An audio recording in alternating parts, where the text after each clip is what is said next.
शिवाय नमस्तुभ्यम। हर हर महादेव। आप सभी को श्रावण सोमवार की हार्दिक शुभकामनाएं। माता पार्वती और भोलेनाथ का आशीर्वाद आप और आपके परिवार पर बना रहे। आज इस वीडियो के माध्यम से श्रावण सोमवार की व्रत कथा सुनेंगे। कथा शुरू करने से पहले आप सबसे हमारा छोटा सा अनुरोध है, कथा अच्छी लगे तो इसे लाइक करें और कमेंट में ओम नमः शिवाय लिखना ना भूलें। आप हमारे चैनल पे महात्म्यमय अध्याय की कथा भी सुन सकते हैं।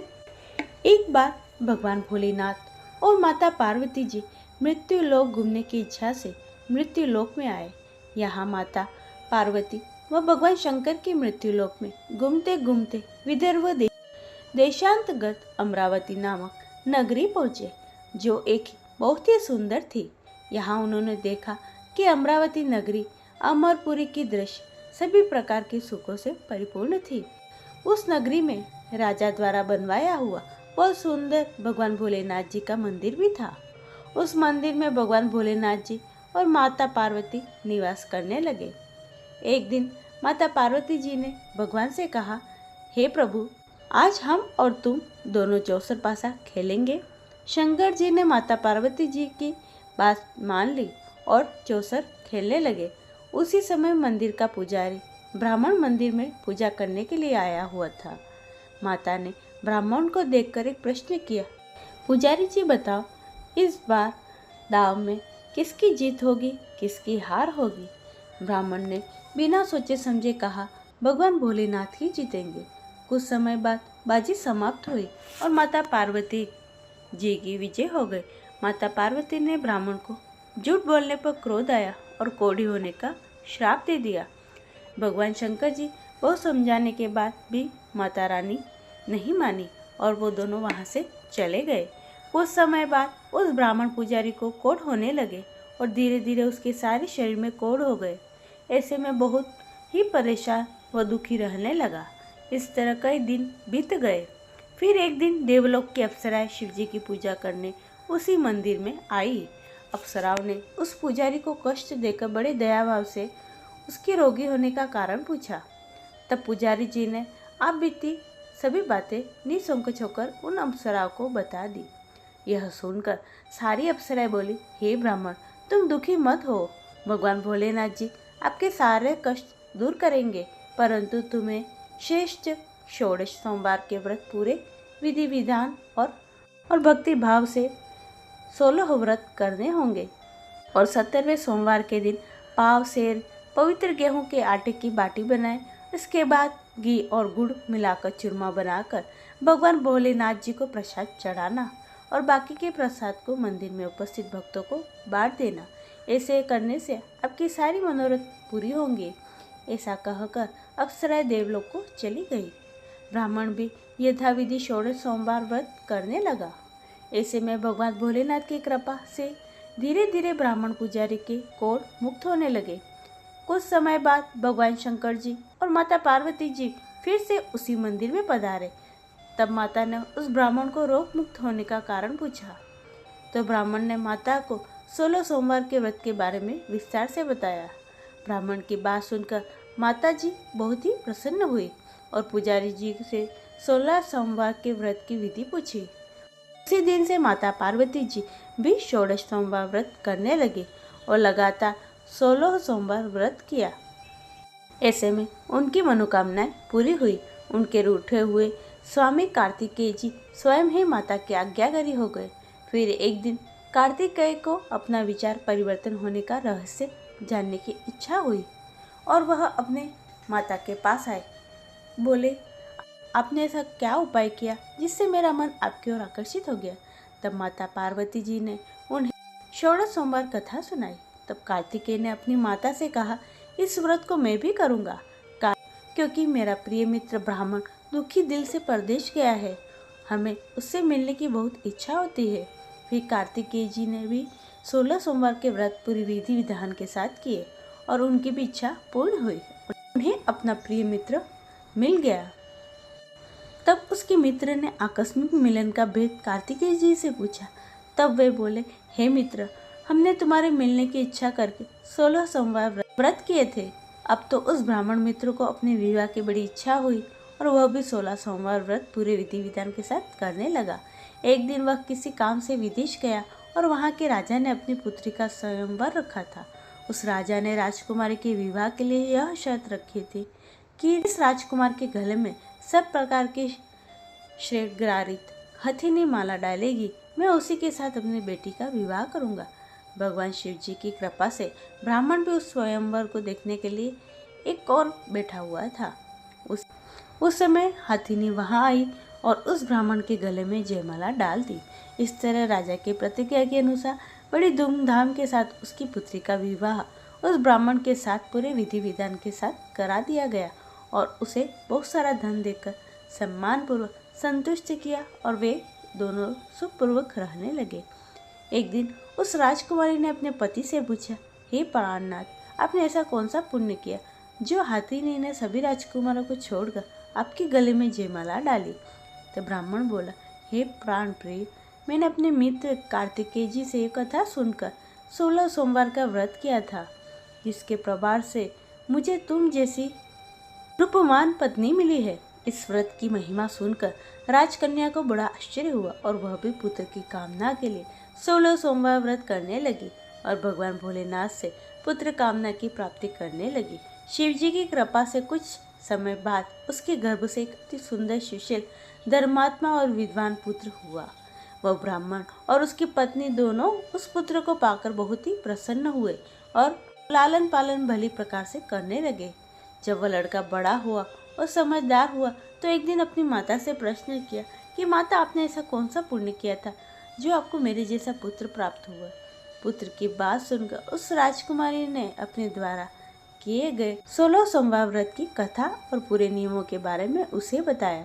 उसके मन में राज्याधिकार पाने की इच्छा की।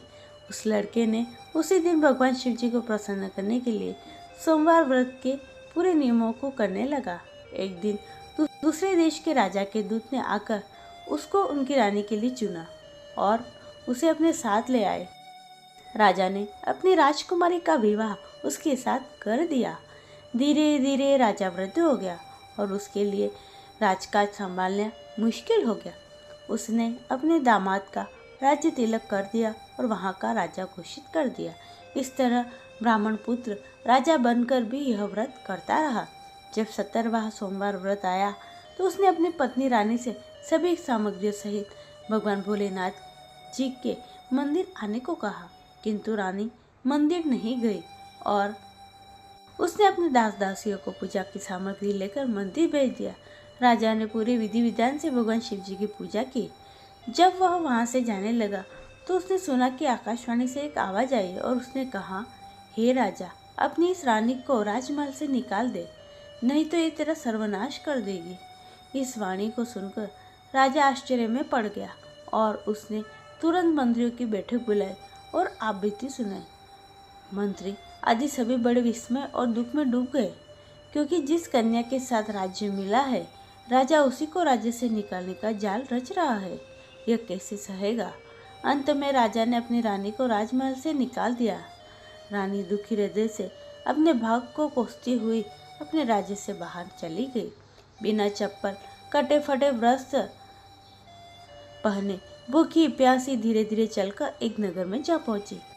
उस नगर में एक बुढ़िया रहती थी जो रोज सूत काट कर बेचने को जाती थी। रात दिन रानी की करुण दशा देख बुढ़िया बोली, तू मेरे साथ चल, मेरे सूत बिकवा दे, मैं वृद्ध हूँ, भाव नहीं जानती हूँ। यह सुनकर रानी बुढ़िया के सिर से सूत की गठरी उतार कर अपने सिर पर रख ली। अचानक से आंधी आई, बुढ़िया के सभी सूत हवा में उड़ गए। बेचारी बुढ़िया बहुत पछताई और रानी से कहा कि दूर रहना मेरे से। अब रानी एक तेली के घर गई और काम मांगने लगी। अचानक उस तेली के सारे मटके शिवजी के प्रकोप से चटक गए।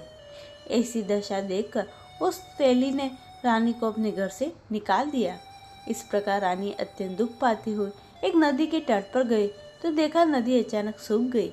उसके बाद रानी एक वन में गई, जहाँ जाकर उसने एक सरोवर देखा और वो पानी पीने के लिए सरोवर सीढ़ी उतरी और जैसे जैसे पानी के लिए अपने हाथों को आगे बढ़ाती देखती कि सरोवर का पानी नीलकमल सदेश जल असंख्य कीड़ों में गंदा हो गया।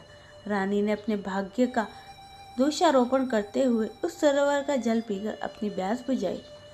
आराम करने के लिए एक पेड़ की शीतल छाया में विश्राम करने के लिए लेटी तो देखा उस पेड़ की सभी पत्तियां झड़ गई। ऐसे में रानी जिस पेड़ के नीचे जाती उस पत्तियां अपने आप झड़ जाती। वन सरोवर पेड़ों की ऐसी दशा देखकर गाय चराते हुए ग्वालों ने अपने गुसाई जी से सारी बात बता दी। गुसाई जी के आदेश अनुसार ग्वाले रानी को पकड़कर गुसाई जी के पास ले आए।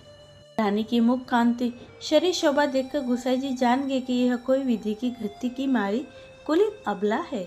ऐसा सोचकर गुसाई जी ने रानी से कहा, हे पुत्री, मैं तुमको पुत्री समान रखूंगा। तुम मेरे आश्रम में रहो और तुम्हें किसी प्रकार का कष्ट होने नहीं दूंगा।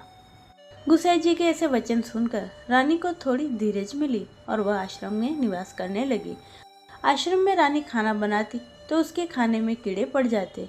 जब वह पानी भर के लाती तो इसमें कीड़े हो जाते। अब तो गुसाई जी भी बहुत दुखी हो गए। रानी से बोला, बेटी, तेरे पे कौन सा देवता का कोप है जिससे तेरी ऐसी दशा हुई? गुसाई जी की बात सुनकर रानी ने कहा कि मैं अपने पति के साथ भगवान शिव जी की पूजा करने नहीं जाने की पूरी कथा सुनी। रानी की कथा सुनकर गुसाई जी ने उसे कोप के मुक्त होने के लिए 16 सोमवार व्रत की कथा पूरे विधि विधान से करने को कहा। गुसाई जी की बात सुनकर वह प्रत्येक सोमवार का व्रत पूरे नियमों के साथ करने लगी। जब रानी के पूरे 16 व्रत हो गए और जब 17वें सोमवार का व्रत आया, हर रोज की तरह भगवान भोलेनाथ जी की पूजा कर रही थी तो भगवान शिव जी के प्रभाव से राजा के मन में अपने रानी का विचार उत्पन्न हुआ और सोचा, मेरी रानी को गए बहुत समय बीत गया, न जाने कहाँ कहाँ भटकती होगी, मुझे उसे ढूंढना चाहिए। राजा ने यह सोचकर अपनी रानी की तलाश में चारों दिशाओं में अपने सैनिकों को भेजा। सैनिक अपनी रानी को ढूंढते हुए उस गुसाई जी के आश्रम में आ पहुंचे। सैनिक अपनी रानी को वहां पाकर पुजारी जी से अपनी रानी को साथ भेजने के लिए कहा। गुसाई जी ने मना कर दिया तो सैनिक चुपचाप लौट गए। राजा को सभी बातें बताई। तब राजा स्वयं रानी को लेने गुसाई जी के आश्रम आए और पुजारी से प्रार्थना करते हुए बोले, हे महाराज, जो देवी आपके आश्रम में रहती है वो मेरी पत्नी है।